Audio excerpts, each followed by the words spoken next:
All right, Saagar, what's on your radar? Well, presidential savior Deval Patrick has exited the 2020 Democratic race. After an absolutely pathetic showing in New Hampshire, he ended an ill-advised bid from the very beginning and validated one of the central ethoses of this show: pandering to people with identity politics while continuing and standing up for the financial policies which ruined this country is not going to cut it anymore, at least not anymore in American politics. Patrick's candidacy, if possible, was a worse idea than Kamala Harris's. It was predicated entirely on the idea that a person of color could jump into the race late, capitalize on Joe Biden losing his grasp, and that simply by being a person of color in the first place, that he could dramatically upswing in South Carolina and across the Super Tuesday states. To make things even better, he's a former governor of Massachusetts. He obviously would have an advantage in the neighboring state of New Hampshire, right? That is literally how hollow the analysis of our media and our professional class is. Worse, think about this. While Deval Patrick wasted his time on the campaign trail, as well as money on his rich friends, he was treated seriously for no other reason than he was a member of the professional moneyed elite. Deval Patrick was asked to participate in CNN town halls that Tulsi Gabbard was not invited to, despite the fact that she got thousands more votes than he did in New Hampshire when all was said and done. And, she was also a woman of color. But Patrick's candidacy was so pathetic, not appealing to people of color, that when he tried to do an event at HBCU Morehouse College, only 2 people showed up. He was so embarrassed by it, he canceled the event last minute, then claimed that he actually had a flight to catch.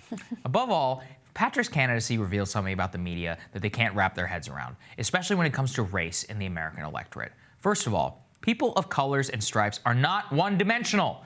Many older black voters support Joe Biden even more after Kamala Harris had that hit on him after school busing. They support Michael Bloomberg at high levels right now, despite the fact that he enacted stop and frisk. The way woke white liberals in the media think about race is not how many members of that race actually do. But more importantly, Patrick's candidacy showed that when you pander only to a person's race and you don't speak to their class interests, they no longer want to listen to you. Younger black voters who were bombarded by woke propaganda throughout the early days of the campaign, especially about Cory Booker and Kamala Harris, they seem now to have chosen their candidate in Bernie. I'll always remember this particular quote from a voter to the New York Times back in November 2019. Quote, "If I had Kamala Harris or a Cory Booker that sounded like Bernie Sanders, of course I would choose them because they're closer to my lived experience. But the Kamalas and the Corys aren't discussing the issues that he's discussing." This voter in particular expressed disappointment with Barack Obama, saying, "We heard social justice talk, but he protected Wall Street, not Main Street, and I'm not falling for that again." Weirdly enough, I find this deeply inspiring because it shows us that the only way that we can really have a multi-ethnic, multiracial democracy is by talking about the issues that actually affect one another instead of talking a whole lot about how you're part of one of their community and then selling out their class interests at a very diverse table of people who work in finance.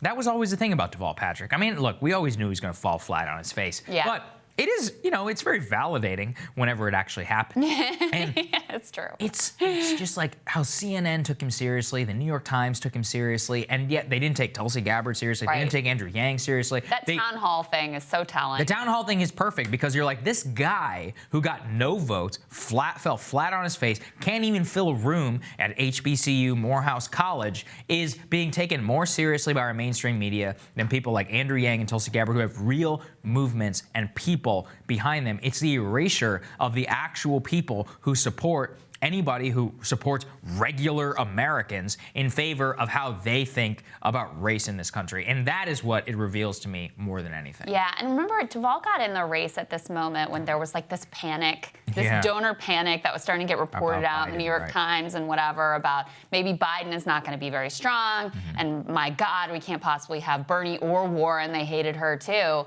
And so literally the depth of thinking around Deval Patrick was, oh, he's like Pete, only black. So black people will vote for him, unlike Pete. I mean, that was like the basic strength of the argument there, which of course ended up being ridiculous. And if you look over the course of this campaign, every single candidate who based their whole strategy around their identity fell flat on their face. Kirsten Gillibrand is probably the best example. Oh, she leaned hard into this whole girl power feminism. Girl power, women's march, I'm a woman, that's why I can, I'm the right one. And she didn't even make it, out of the first couple of debates. That's how hollow it was. And really, look, Warren's initial stumble happened when she backed away from Medicare for all and had a couple, and then searched around to try to find a politically expedient way to avoid saying taxes are going to go up, and then the transition plan. That was the initial stumble. But the real nail in the coffin came when she attacked Bernie as a secret sexist and made it all about, like, you know, women can win, and turned it into a gender warrior campaign instead of economic. She still does that and she's like, oh, Amy Klobuchar and I proved the pundits wrong. I'm like, did you? You guys came in 3rd and 4th. Like, what are you even? That's not even a coherent talking point. It makes it very hard for her supporters to argue that sexism is the problem when Amy beat her in the neighboring state. And here's the other best. I mean, I don't know. I was going to bring this up earlier, but I don't know if anybody saw this Elizabeth Warren campaign finance thing. Is one of the most pathetic things. It's like, can I read it? Yeah. Please do. Let's pull it up. I mean, it is truly one of the most pathetic and pandering things. It's like a self-care wellness message for Goop. More than it is an actual campaign. I've got live reading. This is a fundraising email from her. It hurts to care so much, work so hard, and still fall a little short. So it's okay to take a moment and feel that pain or process that disappointment. Take a walk around the block. Eat an extra piece of chocolate. Hug your pet. Adopt a pet. Watch videos of cats and dogs who are friends. Call a friend. Whatever works, Saagar.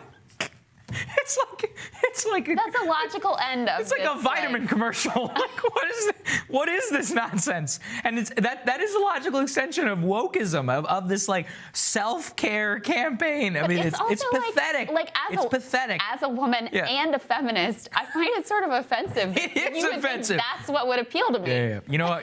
Exactly. Like, oh, eat some chocolate. That's what we all. That's what women chicks do, like, right? Yeah. What a good Hug your pet. Yeah. All right, so there you go. There you go. Next up on Rising, the head of research for Chegg takes us through the latest college polling. That one Rising continues.